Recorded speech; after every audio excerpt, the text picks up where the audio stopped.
आज हम लोग एक नया चैप्टर या नया अध्याय शुरू करेंगे जिसका नाम है वर्ग तथा वर्गमूल। ठीक।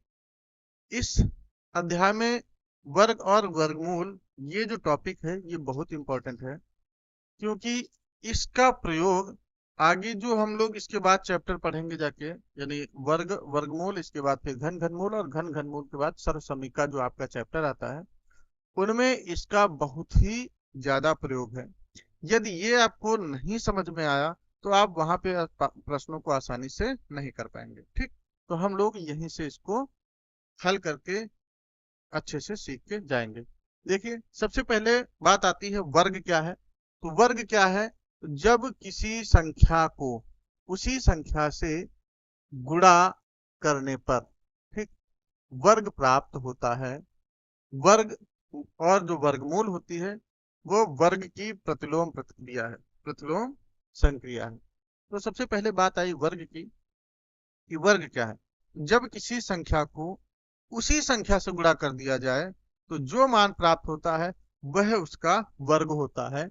जैसे हमने कहा 5 का वर्ग बताइए, 5 का वर्ग बताइए, तो 5 का वर्ग हम निकालना है। तो हमने कहा जब किसी संख्या का, यानी उसी संख्या का उसी संख्या से गुणा, तो संख्या क्या है? 5। अब 5 का जब 5 से हम गुणा करा देंगे तो जो मान प्राप्त होगा वही हमारा क्या होगा? वर्ग होगा। तो यहाँ पर 5 का वर्ग कितना प्राप्त हुआ? 25। ठीक। अब वर्गमूल क्या है? तो वर्गमूल यह इसकी प्रतिलोम संक्रिया है। प्रतिलोम संक्रिया का मतलब, जैसे हमने वर्ग निकाला, वर्ग कैसे निकाला? उसी संख्या का उसी संख्या से गुणा किया तो हमने वर्ग निकाल दिया, वो वर्ग मिला। अब जब हम जो भी संख्या का वर्ग निकालना है तो हम क्या करेंगे? उसके गुणनखंड करेंगे। जैसे 5 ये 25 था, तो 25 का उल्टा, यानी ये देखेंगे कि इस संख्या में किस संख्या से, यानी ऐसी ही कौन सी संख्या है जिसका उसी से उसी में गुणा करने पर ये आया है। तो ऐसी संख्या थी 5 गुणे 5, यानी 5 का 2 बार गुणा कराया तो हमें 25 हमें मिला। तो जब 25 मिला तो इसका मतलब इनमें से जब हम एक संख्या ले लेते हैं तो वही कहते हैं कि वह उस संख्या का क्या है? वर्ग मूल है। ठीक। क्या है? वर्ग मूल। वर्गमूल या वर्ग या वर्गमूल निकालना है तो हमें इसके लिए जोड़े बनाने पड़ते हैं। ठीक। बात करी गई है वर्ग की। जैसे वर्ग में घात हम 2 करते हैं, वर्ग में घात कितनी करी जाती है? 2। तो वर्गमूल जब निकालेंगे तो वहां पर जोड़े बनाए जाते हैं, यानी गुणनखंड किए जाते हैं, और गुणनखंड में 2 2 का जोड़ा बनाया जाता है। ठीक। अब इसके बाद एक और आगे, ये तो थी वर्ग निकालने की विधि। इसके बाद अगर हमें वर्ग निकालना है तो वर्ग निकालते समय हमें 2 चीजें ध्यान रखनी है। पहली कि वर्ग हम सम संख्या का निकाल रहे हैं, सम संख्या का या फिर विषम संख्या का। यदि हम सम संख्या का वर्ग निकाल रहे हैं तो सम संख्या का जो वर्ग हमको मिलेगा, ठीक, वर्ग जो मिलेगा वो वर्ग भी सम संख्या में ही प्राप्त होगा। ठीक। सम संख्या का मतलब समझते हो? सम संख्या का मतलब है कि जिनका इकाई अंक कितना हो? इकाई अंक 0, 2, 4, 6, 8। ठीक। जिनका इकाई अंक 0, 2, 4, 6, 8 हो वह आपकी संख्या सम संख्या होती है। तो यदि हम किसी सम संख्या का वर्ग निकाल रहे हैं तो उनका जो वर्ग प्राप्त होगा वो भी सम संख्या में ही प्राप्त होगा। जैसे 2 का वर्ग निकाला तो 4 प्राप्त हुआ। ठीक। 4 का वर्ग निकाला तो 16 प्राप्त हुआ। इकाई अंक कितना आया? 6। 6 का वर्ग निकाला, 6 का वर्ग 6 छरन 36 मिला, तो इकाई अंक कितना आया? 6। 8 का वर्ग किया तो 88 64, यानी इकाई अंक कितना आया? 4। 0 किसी संख्या का है, जैसे 10 है, 10 का वर्ग किया तो 100 प्राप्त हुआ, इकाई अंक कितना आया? 0। तो अंक जो मिले वो इन्हीं में से तो मिले, 0, 2, 4, 6, 8 में से ही तो मिला। ठीक। मिला ना? तो यहां से एक बात स्पष्ट हो गई ना कि किसी संख्या का, यानी ऐसी संख्या जो सम है और उसका वर्ग करे तो सम संख्या में ही प्राप्त होगा। और इसी तरह से यदि विषम संख्या का वर्ग करेंगे तो जो वर्ग प्राप्त होगा वो हमको विषम संख्या ही प्राप्त होगा। ठीक, चलिए आगे। अब यहाँ पर आपकी प्रश्नावली है 2A। 2A का पहला सवाल भी इसी पर आधारित है। जैसे लिखा है 1 से 15 के बीच की सभी विषम संख्याओं के वर्ग ज्ञात कीजिए। सभी विषम संख्याएं, तो सबसे पहले विषम संख्या हमें पता होनी चाहिए कौन सी है।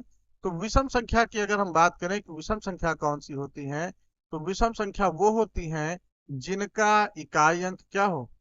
इकाई अंक विषम संख्या का कितना होता है? इकाई अंक आपका होगा 1, 3, 5, 9। ठीक, इकाई अंक यदि किसी भी संख्या का 1, 3 और एक 7 छूटा, 1, 3, 5, 1, 3, 5, 7, 9, यदि ये अंक हैं तो वो आपकी संख्याएं विषम संख्या होती हैं। अब यहाँ पे कहा गया है 1 से 15 के बीच, तो 1 से 15 के बीच सबसे पहले के बीच शब्द जुड़ा है, के बीच, इसका मतलब इसमें 1 और 15 शामिल नहीं होगा। तो कौन कौन से आएंगे? तो पहला 3 होगा, यहाँ लिख दो, चाहे 1 से 15 के बीच विषम संख्या, विषम संख्या। ठीक, तो देखो विषम संख्या 1 से 15 के बीच, पहली तो आपकी विषम संख्या क्या मिली? पहली मिली 3, दूसरी मिली आपकी 5, तीसरी मिली 7, चौथी मिली 9, फिर 11 और इसके बाद 13। ये आपकी संख्याएं विषम संख्या हैं जो 1 से 15 के बीच हैं। अब इनके आपको वर्ग निकालने, जैसे सबसे पहला है 3, तो 3 का वर्ग ऐसे लिखेंगे, 3 का वर्ग। तो वर्ग का मतलब है कि हम जिस संख्या का वर्ग निकाल रहे हैं उस संख्या की घात कर देंगे 2। 3 का निकाल रहे हैं तो 3 की घात 2। ठीक, तो 3 की घात 2, अब घात 2 है तो घात 2 का मतलब है हम उस संख्या को 2 बार लिखेंगे।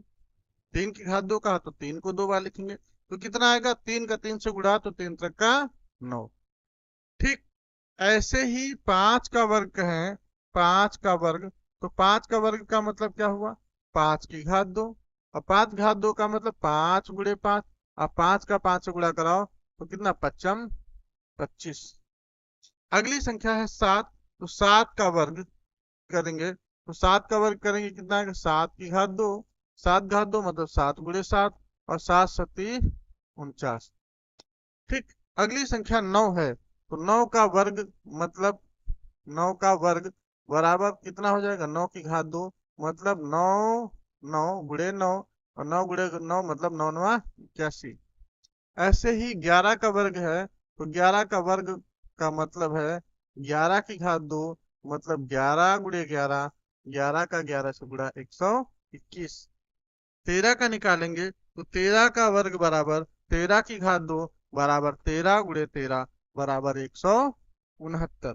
ठीक, तो इस तरह से हमसे किसी भी संख्या का वर्ग ज्ञात करने के लिए कहे तो हम आसानी से किसी भी संख्या का वर्ग ज्ञात कर सकते हैं। ये तो छोटी से छोटी संख्या है। ठीक, इसी तरह से हम बड़ी से बड़ी संख्या का वर्ग आसानी से ज्ञात कर सकते हैं। चलिए आगे देखते हैं। प्रश्न नंबर 2 है, कह रहा है निम्नांकित के मान बताइए। मान बताने हैं आपको। क्या है? पहला सवाल है 56 की घात 2। अब देखो घात 2 किया गया है, घात 2 का मतलब क्या है कि वर्ग पूछा जा रहा है। किसका? 56 का वर्ग। तो कोई बात नहीं, 56 का वर्ग का मतलब है कि 56 को हम 2 बार, घात 2 है तो हम 2 बार लिखेंगे, बस इनका गुणा करा लो।